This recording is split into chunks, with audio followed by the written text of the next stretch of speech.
तो स्टूडेंट ये कुछ इंपॉर्टेंट एमसीक्यूज हैं जो कि पास पेपर्स में आ चुके हैं, काफी दफा पीबीजी के पेपर में रिपीट हो चुके हैं। इसके अलावा जो एग्रीकल्चर फिशेस का हमारा टेस्ट होता है तो उसमें भी ये रिपीट हो चुके हैं। सबसे पहला एमसीक्यूज है, seed of sunflower is known as.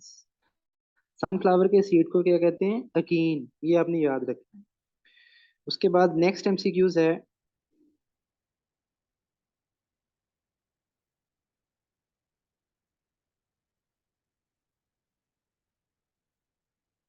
Next please. Second MCQs है, seed of sugarcane is known as fuzz. अच्छा, शुगर केन के सीड को फज कहते हैं। ये पाकिस्तान में सिर्फ दो जगह पे प्रोड्यूस होती है। इसकी जो फज है, एक ठट्ठा के अंदर सिंध में, और एक मरी के अंदर शरा पानी। इसके अलावा क्योंकि इसको जो सूटेबल टेम्परेचर इन्वायरमेंट नहीं मिलता, तो इसलिए शुगर केन का सीड पाकिस्तान के अंदर सिर्फ दो जगह पे ही प्रोड्यूस होता है।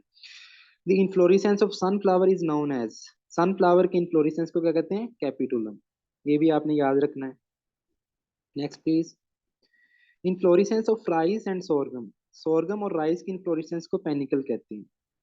Next. Rice has how many stamens. तो राइस के अंदर बच्चों 6 स्टेमन्स होते हैं। Stamens is the male part of the rice. इसके अलावा जितनी भी पोएसी फैमिली है या सीरियल्स हैं, तो उसके अंदर 3 स्टेमन्स होते हैं। The seed coat is derived from. Seed coat जिसे हम टेस्टा भी कहते हैं, तो ये कहाँ से डिराइव्ड होता है? इंटेगोमेंट से। In cereal main source of photosynthesis is flag leaf. The top most leaf of the cereal is known as flag leaf, और इसी की वजह से फोटोसिंथेसिस होती है। So complete flower has whorls. एक मुकम्मल फ्लावर के कितने वर्ल होते हैं? 4। The cold moist period that break the dormancy is known as stratification. Any physical. Next please. Any physical agent that weaken the seed coat to encourage germination is known as sacrification.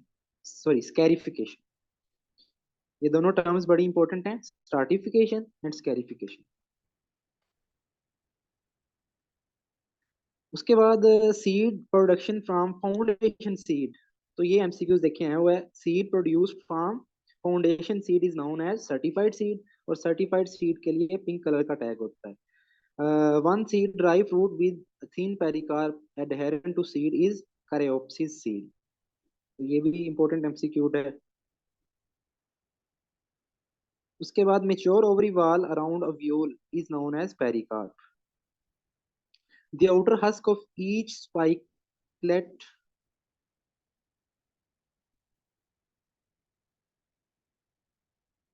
The outer husk of each spikelet covering the floret is known as glume. बच्चों, जिसके अंदर wheat का दाना बंद होता है ना, तो उसके आउटर मोस्ट जो लेयर होती है ना, उसको ग्लूम कहते हैं। अच्छा, इसी तरह ये जो टर्म्स नेक्स्ट है ना, ये भी बड़ी इंपॉर्टेंट है। The lower. तो लोअर से बच्चों आपने याद रखना है लेमा। लोअर से क्या याद रखना है? Lemma. The lower of the bracket in closing each floret in grasses is known as lemma. Lower से लेमा याद रखना। Next. The upper of two bracket in closing each floret is in grasses is known as palea. तो lemma और पेलिया। Lemma आपने याद रखना है lower से, और अपर से पेलिया।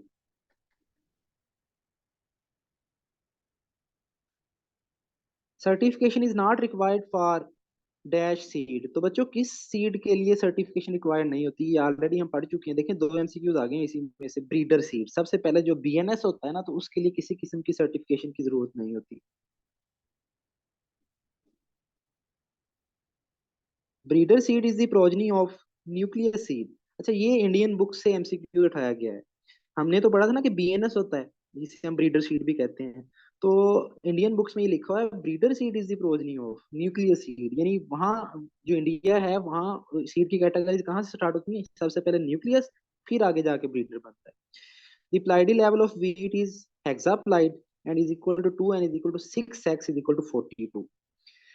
Mating between a single cross and open pollinated variety is known as double top cross। जिस यानी ऐसा क्रॉस जिसके अंदर एक सिंगल क्रॉस, और वो क्रॉस कर रही हो किसके साथ? ओपन पोलिनेटेड वैरायटी के साथ, उसको डबल टॉप क्रॉस भी कहेंगे। Next please.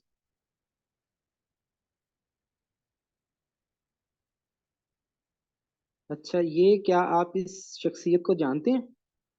Madam, chat box open ही है मेरा ख्याल। स्टूडेंट्स बताइएगा मुझे, क्या आप इस शख्सियत को जानते हैं, ये जो पर्सनैलिटी?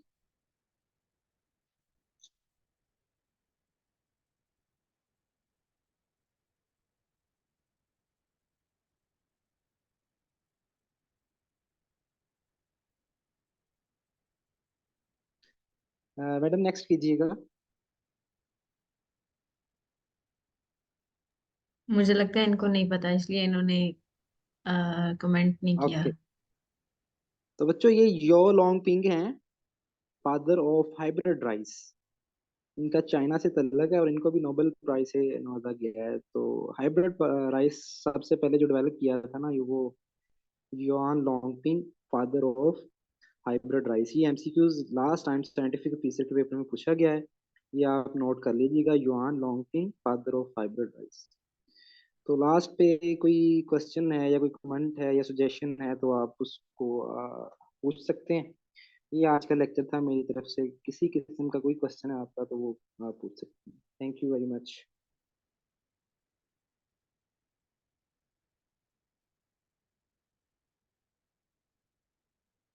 नुमान कह रहा है कि कलर ऑफ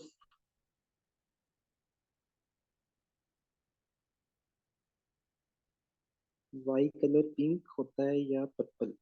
अच्छा नुमान, इस तरह से है कि जो हमारे पास ना सर्टिफाइड सीड होता है, तो उसका कलर ब्लू होता है। उसके बाद जो पर्पल कलर होता है ना, ये रजिस्टर्ड सीड का होता है।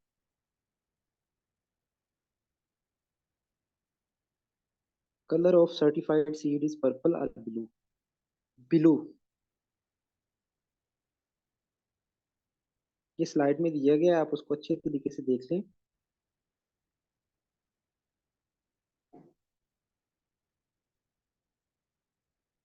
बच्चों क्वेश्चन है और किसी का? अगर क्वेश्चन अच्छा, नहीं है तो होमोजीनियस, आज। मैडम जी लास्ट जी, वन। कंटिन्यू करिए। होमोजीनियस पूरी पॉपुलेशन के लिए इस्तेमाल करते हैं। अगर आप किसी फील्ड में जाते हैं और उसमें आपको सिमिलर एक ही तरह की क्रॉप नजर आती है तो उसको हम होमोजीनियस कहते हैं।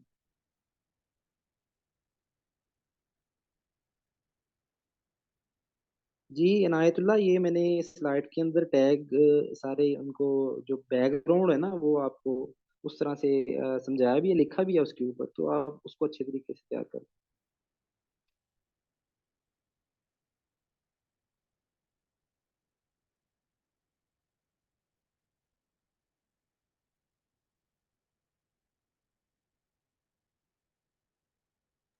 वैसे हो देखें, गए। Fast last one madam.